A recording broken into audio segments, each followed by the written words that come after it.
Iowa radio host and apparently legendary idiot, Jan Mickelson, who's a man, by the way. I'll let you make your own judgment on that name for a dude.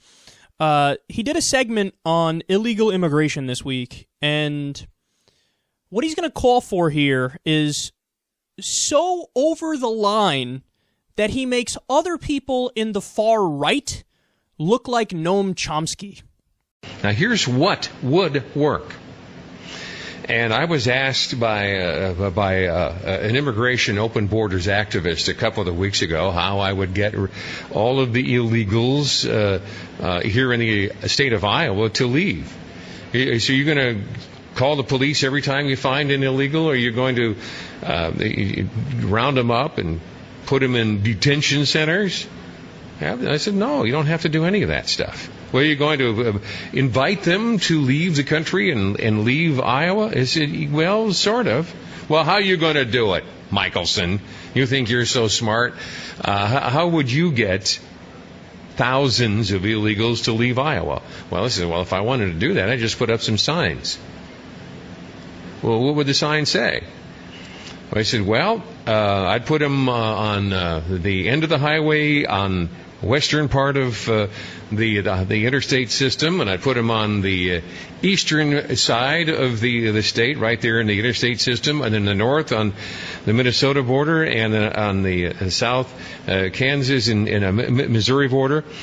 And I would just say this: as of this date, whenever we decide to do this, as of this date, 30, this is a totally arbitrary number, 30 to 60 days from now, anyone who is in the state of Iowa that is not here legally and cannot demonstrate their legal status to the satisfaction of the local and state authorities here in the state of Iowa become property of the state of Iowa. So if you are here without our permission, and we've given you 2 months to leave, and you're still here, and we find that you're still here after we've given you the deadline to leave, then you become the property of the state of Iowa.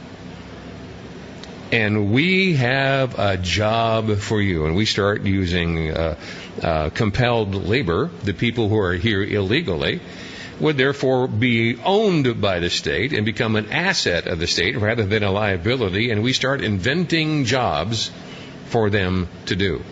It sounds like a clever idea, and maybe you could make it, put it in action, but I think the fallout would be so significant. I think what would be the nature of the fallout? Well, I think everybody would believe it sounds like slavery. Well, what's wrong with slavery? All right. You're a bad person. I don't know how else to say it, because here's the reality. Presumably, in his mind, he's thinking, well, the illegals, as he calls them, illegal immigrants come into the country, come into our state, and they're so bad and they're so wrong, and what they did is such a crime. Being illegal in my country, breaking the law, that's such a crime that I'm going to counter that by enslaving them. But look at the giant fallacy that's part of that. Isn't enslaving them a worse crime? Regardless of what you think of them coming in or not, and it's fine to have the opinion that, hey, I don't think they should come in because it is against the law and they should go to the back of the line, yada, yada, all the stuff that the conservatives usually say on this issue.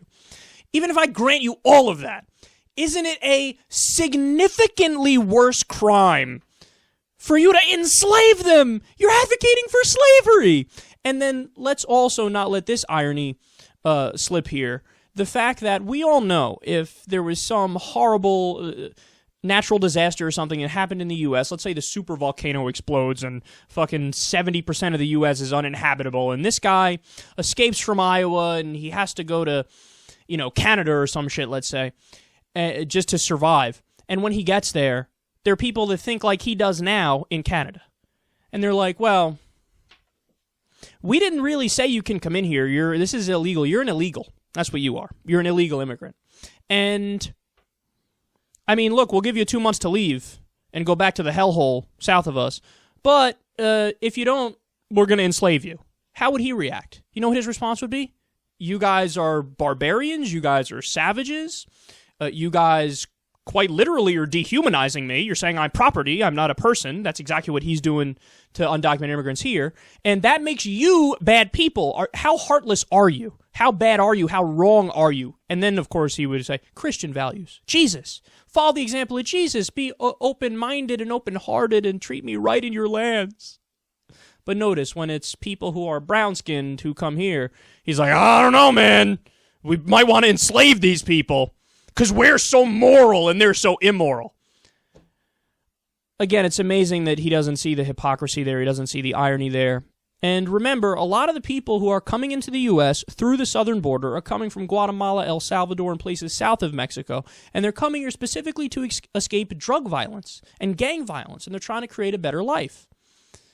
So this idea that they are immoral and they are evil, they're escaping what they view as the immorality and the evil actions of that country. And let's remember, some of those countries have a higher violence rate than Iraq did during the height of the Iraq War. That's how devastating the drug war has been for South America. And a lot of that, let's face it, is fueled by us because since we banned drugs, since we've done the war on drugs, we've given a monopoly to the cartels, which allows violence to thrive in Mexico and South America. If you legalize, tax, and regulate, then we can grow our own drugs here, essentially, and we can take away the power from the cartels and beat them through competition. But, of course, this guy would probably oppose that kind of policy, too. So here's the bottom line. Don't come talking to me about how much you love Jesus and how Christian you are, because you just advocated for making people slaves. Don't talk to me about family values, because you just advocated making mothers and fathers and brothers and sisters slaves, saying you're not human, you're property now. And don't talk to me about your pro-life position, because you want to take away the freedom and the lives of these people and make them slaves. And also, don't talk to me about how much you love freedom and love democracy, because what you mean is, I love it for me, I hate it for you. I hate it if you have darker skin than I do. The immigrants do very hard work, and the U.S. would collapse without them.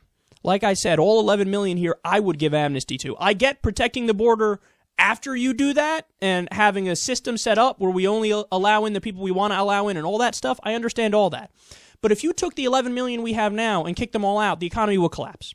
And in fact, we know that because there was a great Vice report recently, I think it was in Alabama, where some areas did that. And you know what happened? They wanted the immigrants back immediately. They were like, oh goodness, the economy's going to collapse without them.